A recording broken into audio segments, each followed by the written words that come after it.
All right, we did two more things that day. I never, I forgot how big that day was for us. But the most important thing for me was that we have some place to start because I thought for a while all we're going to be doing is setting up things, but I can actually give them stuff to do until we actually reach the level where I'm ready to kind of like start doing stuff. So when they said like we have a repeat customer and they started explaining how proud they are of themselves, I made it clear that it's something very important for us to discuss. And so after I was done trying to like explain to them how we could target people for them to kind of have an idea of why we're doing this because they couldn't pinpoint it on anything. Like, why do you need this information? Why should I think about it? I have better stuff to do. That's the resistance that people kind of get when they don't really know you or trust you, like right? Like even if they know you and trust you, they still have to formulate their own path towards what we're trying to approach. And again, it's a bit hard simply because, I mean, I only exist because they couldn't do it, or they didn't know that this should be done, or whatever it is. So my job was to kind of like facilitate things towards them. Uh, I don't know if I did a good job or not, man. I really am just flowing with my own vibe on this. And they could be telling me, yeah, yeah, yeah, and all the kinds of things, even though I kept an eye out for that kind of behavior because I wanted to make sure they don't tell me yes. I wanted to make sure they tell me you're right. I wanted to make sure that they hear themselves kind of like agree that what I'm saying is true, even if they don't specifically like uh, not agree to what I'm saying is true, that the concept that we're discussing is a truth. And anything could be a truth, but what we're focusing on is enhancing the business, and our target is to bring more consumers. So we have to think from both sides because if I do Facebook ads on my own, or ads in general, advertising, online advertisement, if we do that on our own and we actually succeed, if we don't have the foundation that the company could support that, then we kind of like screw ourselves with all the potential people we made promises to because that's what advertising is. It's like we're here, come to us. If they come to us and we're not very much coherent with the people, then it doesn't work. So it wasn't a struggle, but more like I have to be able to like explain differently, speak between Arabic and English. The times I use English is because I normally start explaining in English and then translate and then transfer to the Arabic because at first when I speak in English and I actually get to see where their questions are, so I could gauge how far their English is. Let's face it, my business plan is not going to be written in Arabic. I can write Arabic. I just am not used to a computer typing in Arabic. Plus, the Arabic language that I know how to write is not really the way they write because they write has how they speak, while I write basically in Fusha Arabic, which is basically the written Arabic. So if I were to, I have to translate my thought from Lebanese Arabic to Fusha Arabic and then go. It's just a lot of effort and a lot of time, which is probably worth it, but not now because I have other stuff that I'm incorporating in my day. So this is all to contribute to a bigger thing that I'm trying to do. But I want to give everything its time. So I have to find a way for us to kind of like get it through to them in English and then find a way, maybe find a translator or something to translate it to Arabic so they would actually be able to like understand it better or something like that. But like we're gonna go for easier solutions and outsource and defer efforts any chance we can because we have a certain timeline that we set for ourselves. But so old customers, when they talk to me about the old customers, my first thought was, okay, what did he talk about? And their certain pride started kicking in, and everyone started pointing something out. And one of the major things was the customer did not think they were still open, which is huge for us, right? Because if we just probably advertise over 10 years, because they started in 2012, over 10 years of experience, and we could actually create some form of like storyline for them, then man, people who normally don't have faith in anything concerning the country, which people don't, they prefer to buy international stuff. They don't prefer to buy local. Like I said, they don't local salesmen don't have a problem lying. So I don't know if it's a business culture thing over there or if it's just the fact that everything's just like so raw. People never had the ability to go outside of themselves for resources. So they have to accept what's in front of them, even if the people over there were not treating them well. So we're kind of introducing through our outreach, like we could actually support you regardless of where you are and things like this. So I started writing these notes and I go like, okay, so like after 7 years, I didn't know, I didn't know there. Like how many times like okay, so here I started writing is like okay, so the guy basically started saying like 7 years they didn't know, the tank is still there, he just wants to buy a new one because he's looking at the other stuff.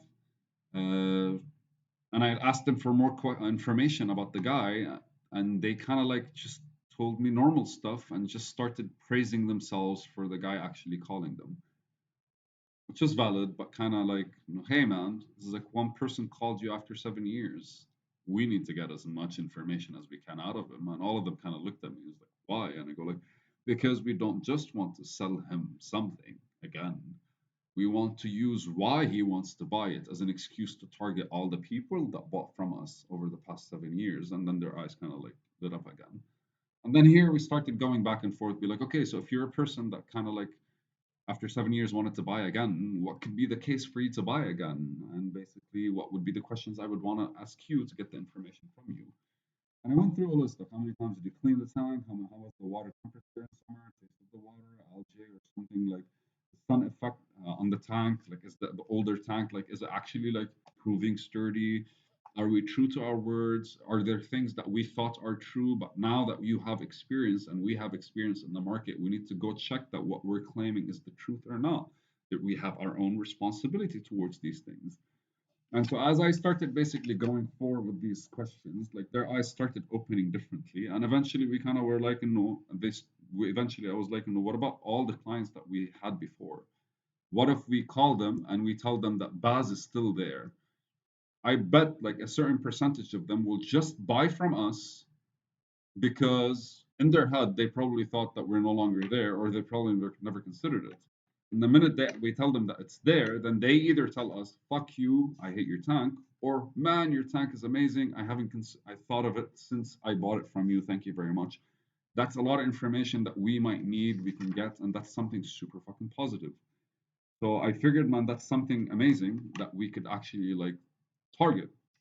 And then from there, we started discussing like, okay, so like now that we're gonna go to old clients, and we're gonna approach these clients, and we're gonna tell them, hey guys, we're still here, but who are we representing right now? Because back then, all they wanted was a tank, but right now, the company's approaching them. How would the company look like?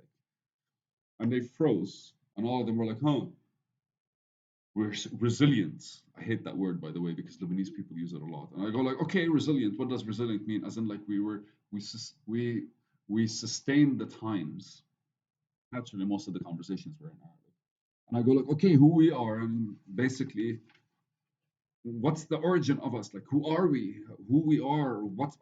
When the people look at us, they go like, oh, these guys do this, this, and this. What are they thinking about? And they go like, these guys sell tanks. That's awful. That's horrible. Like, is that what we are? And they were like, no. And then I was like, that's when I started extracting information. It was very much an emotional give and take, by the way. I don't know. I love the exercise. I loved it. We take care of water through high quality tanks made with strong and naturally. Everything I wrote is basically a translation of what they kept saying. So like they each would point at different things and I'd combine them together, then I'd ask them again and I'd read it to them and then they go like and we keep changing it. And they were like through clean raw material and using the latest methods of manufacturing with mastery. So I kind of isolated everything that we have been doing over the past like 10 years plus as a factory through their information naturally, and I accredited by the owner because the owner tells me stories about, and I asked them about stories about the factory specifically at a later point in time, like a day before I traveled, specifically to see if like the information they've been giving me is just fed by them or there's an actual storyline. So they were telling me that we're always looking for better material, that they've changed material 3 times over the past 6 years and they changed the processes and they changed the efficiency of the factory, so they were telling me all this stuff, but I wanted to kind of like go to the actual owner and I wanted to see how he kind of evolved from like just I think making about 20 tanks a day to right now having the capacity of doing over 100, right? Like he must have kind of like, there's a story behind that. Like, when did you decide to get more tanks? What made you change your mind? What made you push for the market? What made you want to grow? Has it always been sales? Has it been like you seeing the market changing and all that good stuff? So as we talked, I asked for the purpose, and then basically we got to that to generate safe, clean, accessible water to everyone, to guarantee safe, clean, accessible water to everyone in the region slash nation. Like that's a good purpose to have, right? What about the mission? Here we have two: to protect the precious water supplies of every house, company, and family. Water supplies over there, man. Literally, there are droughts for 3, 4 months of the year plus sometimes. So these are like strong mission statements that kind of like, if we make them, we have to kind of like support them. We have to like be there for them. And to provide solutions for all the water needs and every high company slash farmers. This one's a lot more not attainable, but more like it doesn't make us it doesn't hold responsibility on top of us. It doesn't put weight on top of what we're doing. I prefer this one specifically because it's something that they came up with. The first one was me compiling their thoughts, but the second one they were like, oh, but we cannot do this, which is the same as what you said, but like, you know, so it's fun. It was really fun. And then we got to the vision, and I'm talking about, I'm telling you this, but it's like a 2 hour kind of like. I remember that day we literally sat.